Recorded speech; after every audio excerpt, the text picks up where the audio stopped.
Ever had Zots? I'm a big fan of Zots. I don't know where you can I don't find know it. what those are. They got like sour. So they're. Have you've had a warhead, surely? Yes, I love warheads. Yeah. So it's like a warhead, except the inside has this. Quit sprinting around, bro.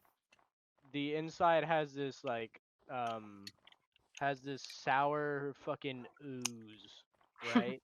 It's got this fucking ooze that like bubbles out of it while you're sucking it down. And then when you bite it, it cracks open and lets it all out. And it's kind of like pop rocks but sour when that. I'm a big fan of the word skullduggery. I did an English quiz earlier today for my English summer school. They did was they set the all the assignments and shit on to they put it at missing for my English, um, which like makes sense, right? Because it's summer school. But what that does is it messes with the system, and my so all my quizzes. So what's supposed to happen is I do the assignments and stuff, and then the quizzes. If I like fail it twice, I get like 2 tries, and if I fail it twice, then a teacher has to unlock it.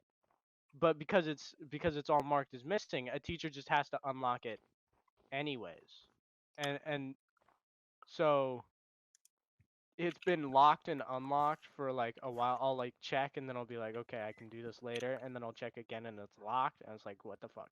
But then I did it this morning and I failed it. I'm pretty upset about it because it's gonna slow me down a lot.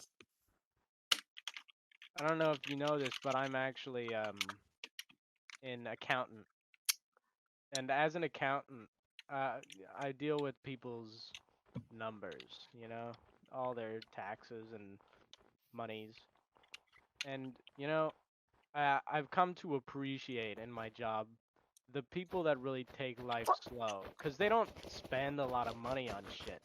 And it really makes it easier for me to do their taxes.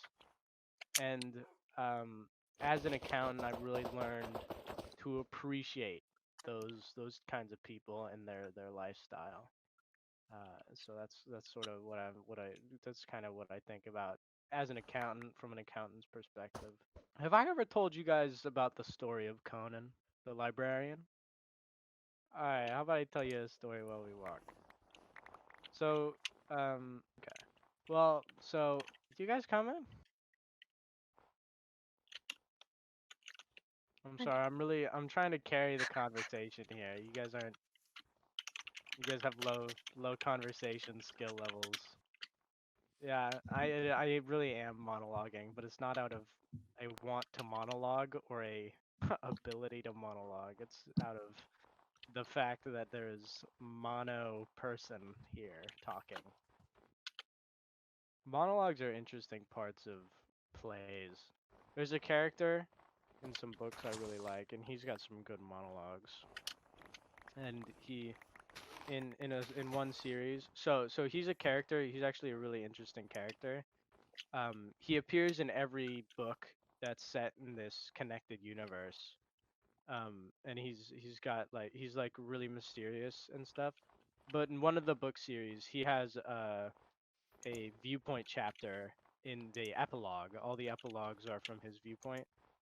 Um, and he's got some good monologues in there about like um, one of them is people's appreciation for like art and stuff, and like like people's appreciation for an artistic work, or some great like mathematical or scientific um, find. And he talks about how even if two people make the same discovery, like separate from one another, the person that discovers it first is always going to be appreciated more, because what people ultimately um, appreciate the most is novelty, you know. No, is newness, um, or kind of, and timing. And that character, he's all about timing, kinda. He's got this special ability to know where to be, um, and when to be there, but he doesn't really know why. So he just sometimes he kind of ends up places and just kind of looks around for a while and doesn't know what to do. But he's cool. But he's got some good monologues. I feel like Shakespeare, he's got a lot of monologues in his plays, doesn't he? Like in I don't know. I think monologues are common in plays, right? Don't they? Surely fucking Juliet's dad doesn't he? Jada, have you read Romeo and Juliet? Mm-mm. Mm, uncultured. No. Dyslexic. Same thing. Can listen to it. I'm a fan of monologues. Maybe I ought to write a monologue. Monologue kind of sounds like a manifesto. Manifestos are kind of like monologues. A lot of people have manifestos that do really not great things. But I don't know what's up with that. Why can't cool people have manifestos? My brother's got the Communist Manifesto. Maybe I should read it. Look at all these sunflowers. Okay. They're actually really boring in Minecraft. But in Plants vs. Zombies, they're dope. I wish we could render more. Be much prettier. Jada, bro.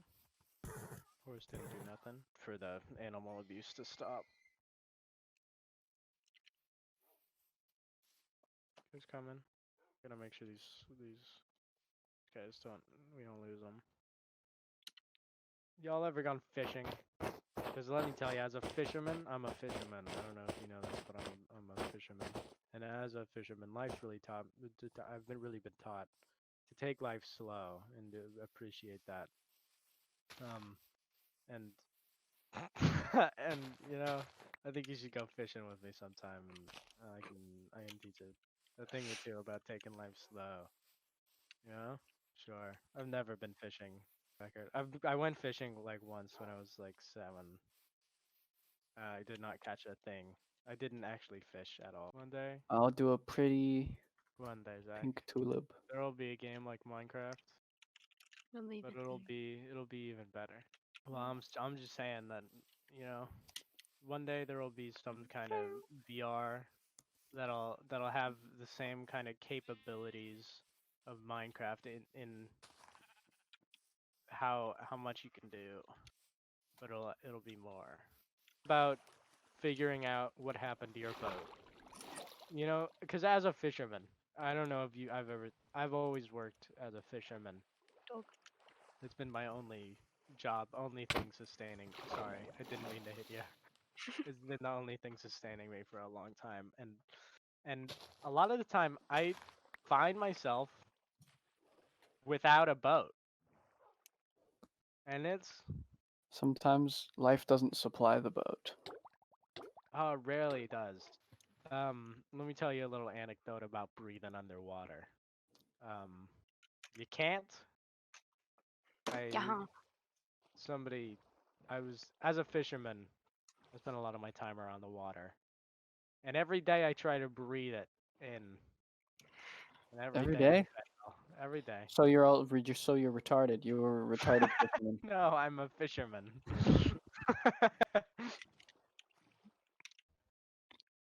There's something about deserts, man.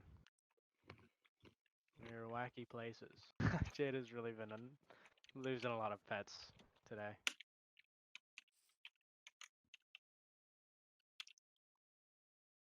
You really hate to see it. She's gone. Okay. You know, as a fisherman, I've seen a lot of boats go into the distance like that, and they usually come back. That's not true. I mean, usually. What?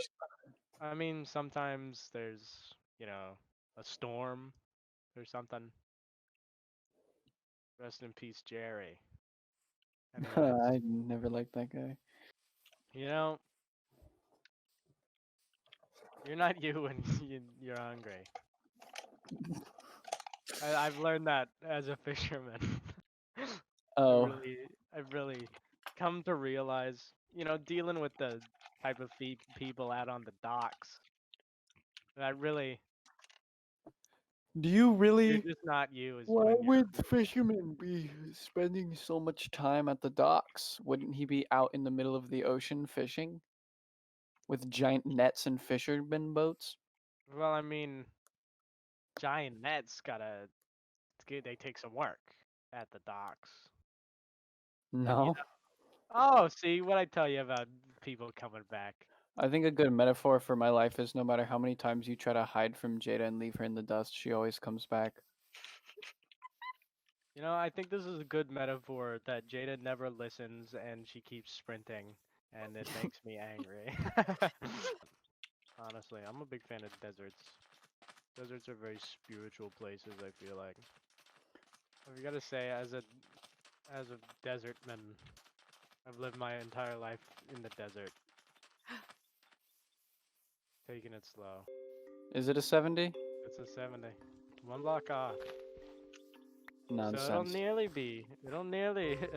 turn out good. You know, as a, in my experience, as me, I feel like that's pretty true, you know? That if landing on 69 is perfect, a lot of the time it's kind of 70. Because it's still good, but your expectations, they're not the same. And I think that breaking of the sunflower really represents that Ty is a cunt.